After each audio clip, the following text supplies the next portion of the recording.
El viernes pasado, en la zona El Faro El Rincón se sumaron al rompehielos Ara Almirante Irízar dos helicópteros Sea King provenientes de la base aeronaval Comandante Espora. La maniobra fue propicia también para efectuar la recalificación de pilotos en la cubierta del Irízar. Durante el desarrollo de la campaña antártica 2022-23, las unidades y el personal pertenecientes a la segunda escuadrilla aeronaval de helicópteros EAH-2 tienen la misión de transportar científicos, personal militar, víveres, materiales de construcción, combustibles, material científico y efectuar el repliegue de residuos de las bases antárticas conjuntas. El comandante de la escuadrilla, capitán de corbeta Juan Antonio Prados, expresó: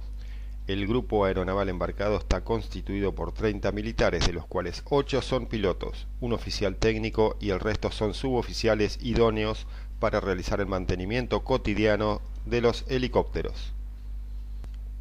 Para realizar el mantenimiento diario de las aeronaves, el rompehielos dispone de un hangar con capacidad para alojar las 2 aeronaves y los repuestos para solucionar cualquier eventualidad, asegurando su correcto funcionamiento en la Antártida. Los helicópteros, de vital importancia para brindar el apoyo al abastecimiento de las bases conjuntas argentinas, tienen capacidad de transportar una carga máxima de 2.700 kilos y hasta 11 personas a bordo.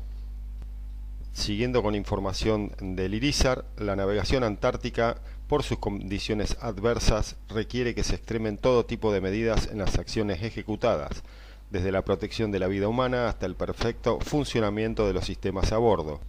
Al momento y tras zarpar del puerto de Buenos Aires, la tripulación del rompehielos realizó simulacros de lucha contra incendios, rol de abandono, uso y manejo de salvavidas,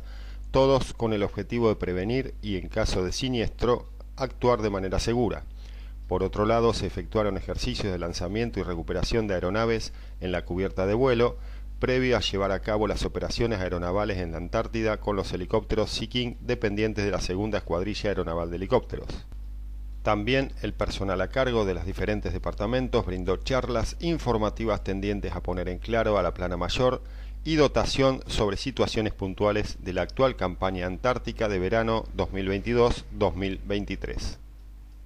Otro factor importante en este tipo de navegación es el buen funcionamiento de todos los sistemas de rompehielos. Meses antes de la campaña antártica, el buque realizó una prueba de máquinas en una navegación entre Buenos Aires y Mar del Plata.